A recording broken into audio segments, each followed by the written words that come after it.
بسم اللہ الرحمن الرحیم۔ ہم اپنی بات کا آغاز باب العلم کے اس فرمان حق بیان سے کرتے ہیں۔ انسان کو چاہیے کہ یہ نہ دیکھے کون کہہ رہا ہے، بلکہ یہ دیکھے کہ کیا کہہ رہا ہے۔ جب انسان یہ دیکھنے کی کوشش کرے گا کہ کہنے والا کیا کہہ رہا ہے، تو وہ سچ کو اپنے وجود میں دلیل کی شکل میں پا لے گا، اور اگر اس کا وجود کہنے والے کی بات پہ دلیل نہیں دیتا تو جھوٹ انسان کے سامنے عیاں ہو جائے گا۔ اس کلام نے انسان کو کہنے والے کی شجرہ نسب جاننے کی تکلیف سے آزاد کر دیا، کیونکہ انسان کا وجود جہان اکبر ہے، خدا کے ہونے کی دلیل رکھتا ہے، جبکہ یہ دنیا جہان اصغر ہے جو جہان اکبر سے ظاہر ہوئی ہے۔ یہ تمام جدید ترین مادی شکلیں انسانی وجود سے ظاہر ہوئی جس کو ان کے اذہان نے خلق کیا۔ بس یہ مت دیکھیے کون کہہ رہا ہے، یہ دیکھیے کیا کہہ رہا ہے۔ آج سے ہم ایک نئے سفر علم کا آغاز کر رہے ہیں جو اہل تلاش کے لیے وہ بنیاد ثابت ہوگا جس کے ذریعے انسان من عرف نفسہ فقط عرف ربہ کا راز جان پائے گا۔ جس نے اپنے نفس کا عرفان حاصل کر لیا، اس نے اپنے رب کا عرفان پا لیا۔ رب کو پا لینے کے راستے کا سفر، جس میں پہلا قدم یہ ہے کہ خود کو جانا جائے۔ اس سلسلے میں ہم اس کائنات کے معلم عظیم حضرت محمد مصطفیٰ صلی اللہ علیہ وآلہ وسلم کے وارث علم و جانشین امام کے طرف رجوع کریں گے۔ علم کے شہر کا یہ وہ دروازہ عظیم ہے جہاں سے کبھی کوئی دوست یا دشمن خالی نہیں گیا۔ اس پاک در علم سے ہی کائنات نے فیض پایا اور عظیم ذہن دنیا کو میسر آئے۔ یہ کلام امام اس وقت ظہور میں آیا جب امام جعفر صادق علیہ السلام کے ایک صحابی خاص مفضل ابن عمر نے کچھ منکرین وجود خدا سے مدینہ میں گفتگو کی اور خود کو مکمل جواب دہی کے قابل بنانے کے لیے در علم پہ حاضر ہوا، التماس طلب علم کی۔ اس وقت جو کلام امام جاری ہوا وہ صدیوں سے آج تک مسلسل دنیا کو فیض جاری کیے ہوئے ہے، جس سے تمام دنیاوی علوم آج دنیا میں جاری ہیں نے راستہ پایا اور وجود اظہار میں آئے۔ امام جعفر صادق علیہ السلام کے ان 3 لیکچرز کو دنیا کی مختلف زبانوں میں فرانسیسی، انگریزی اور دیگر زبانوں میں ترجمہ کر کے اقوام عالم نے فیض حاصل کیا، جس نے اقوام عالم کے لیے علم الابدان، اناٹومی، علم فعلیات، فزیالوجی، طبیعیات، فزکس، کیمیا، کیمسٹری، اسپیس سائنس، جیوگرافی، علم الحیوانات، علم الاشجار، باٹنی، فلکیات، آسٹرونومی اور علم موسمیات جیسے علوم کے دروازے کھولے۔ یہ سب اس باب العلم کے فیض سے جاری ہے جس کے شہر علم کو حضرت محمد مصطفیٰ صلی اللہ علیہ وآلہ وسلم کہتے، اور آج دنیا جس کے بیٹے امام مہدی علیہ السلام کے انتظار میں ہے۔ یقین جانیے اگر آپ نے ہمارے ساتھ مسلسل سفر کیا تو آپ یقیناً علم کے اس عظیم سمندر کی وسعت کو سمیٹ نہیں سکیں گے۔ اگر انسان تمام زندگی ان لیکچرز کو اپنے غور و فکر میں رکھے تب بھی اس کے تمام حقائق تک پہنچنا مشکل ہے۔ انسانی وجود جو ایک جہان اکبر ہے، اس کے بارے میں آگاہی آج سے 1000 سال پہلے سوائے امام کے کوئی نہیں دے سکتا۔ جب دنیا کو ان علوم کے بارے میں کچھ خبر ہی نہیں تھی، آج بھی امام کی یہ گفتگو انسان کو دعوت فکر دیتی ہے اور اپنے وسعت میں سفر پہ مجبور کرتی ہے کہ اس کا مشاہدہ کرنے کے بعد اس دروازے پہ سر تسلیم خم کیا جائے۔ اردو ترجمے جن واسطوں سے ہم تک پہنچے، ہم ان تمام دوستوں کے لیے دعا گو ہیں۔ آئیے آغاز کرتے ہیں۔ کلام الامام، امام الکلام۔ پہلے دن امام جعفر صادق علیہ السلام نے اپنے اس معجز نما کلام کا آغاز فرمایا۔ واضح رہے کہ مفضل ابن عمر امام جعفر صادق علیہ السلام کی اجازت سے مسلسل 4 دن تک امام علیہ السلام کی خدمت میں حاضر ہوتے رہے اور اس علم لدنی سے فیض یاب ہوتے رہے جس کے سامنے دنیا والوں کا علم اور دلائل راکھ کے ایک ذرے سے بھی زیادہ اہمیت نہیں رکھتے۔ امام جعفر صادق علیہ السلام کے پہلے لیکچر اور اس کی سائنسی تشریح پر مشتمل ہے۔ باقی 2 لیکچرز جو بالترتیب علم الحیوانات اور زمین و آسمان میں موجود اللہ تعالیٰ کی نشانیوں سے متعلق ہیں، قرآن اینڈ ریسرچ فاؤنڈیشن پاکستان کے زیر اہتمام 2 الگ الگ کتابوں کی شکل میں اس جلد کے ساتھ شائع کیے جا چکے ہیں۔ واضح رہے کہ ان لیکچرز میں جن علوم کا تذکرہ اور ان کی وضاحت پیش کی گئی، اس کے بارے میں امام جعفر صادق علیہ السلام سے صدیوں پہلے اور صدیوں بعد بھی اس کرۂ ارض پر کسی علمی معاشرے، کسی فلسفی، کسی حکیم اور کسی ماہر حیاتیات کو کچھ معلوم نہیں تھا۔ امام علیہ السلام نے گفتگو کا آغاز اللہ کی حمد بیان کرتے ہوئے کیا۔ امام جعفر صادق علیہ السلام نے فرمایا، دیکھو مفضل، اللہ تعالی ہمیشہ سے موجود تھا، اس سے پہلے کوئی چیز نہیں تھی، اس کی ذات ہمیشہ باقی رہے گی، اس کی کوئی انتہا نہیں۔ ہم اس کی حمد کرتے ہیں کہ اس نے ہمیں حقائق کا الہام کیا، اور ہم اسی کا شکر ادا کرتے ہیں کہ اس نے ہمیں کائنات کے اعلیٰ علوم عطا فرمائے اور بلند مراتب کے ساتھ ہمیں اپنی مخلوق پر فضیلت عطا کی اور اپنی حکمتیں دے کر ہمیں ان پر امین مقرر کیا۔ ان ابتدائی کلمات کے بعد امام جعفر صادق علیہ السلام نے انسان کی محدود عقل کے بارے میں گفتگو کا آغاز کیا۔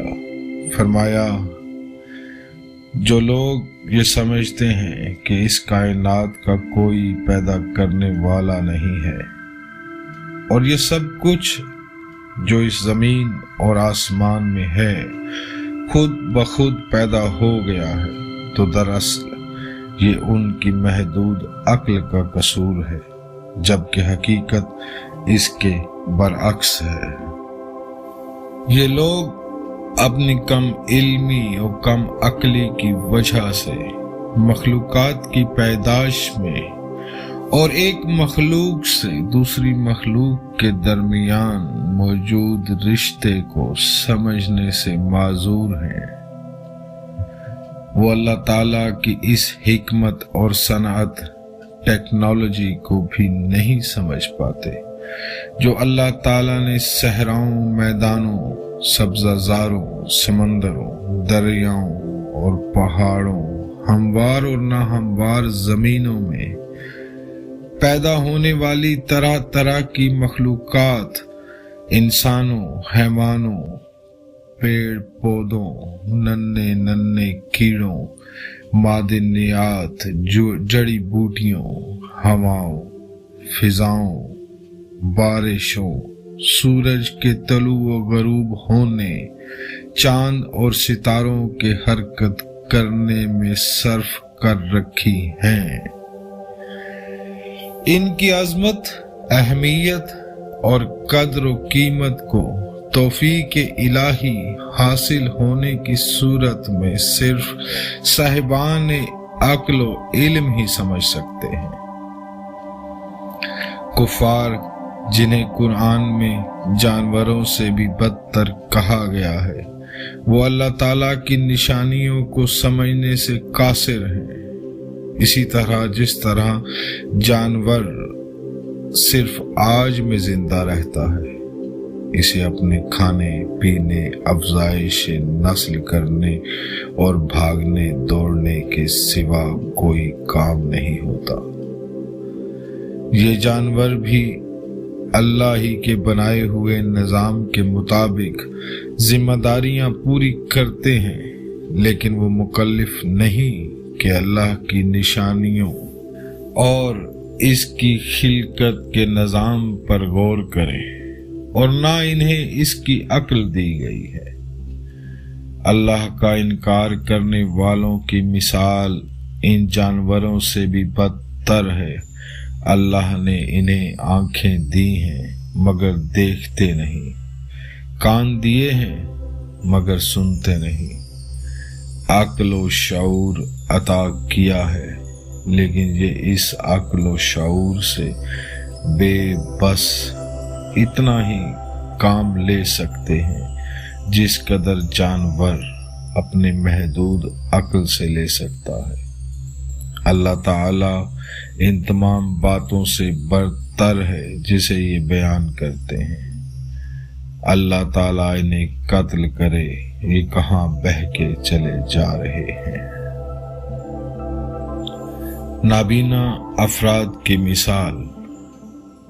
دراصل معاملہ یہ ہے کہ ان لوگوں کی مثال ان نابینا افراد کی سی ہے جو کسی انتہائی خوبصورت، کشادہ، تمام آسائشوں سے مزین گھر میں داخل ہو گئے ہوں۔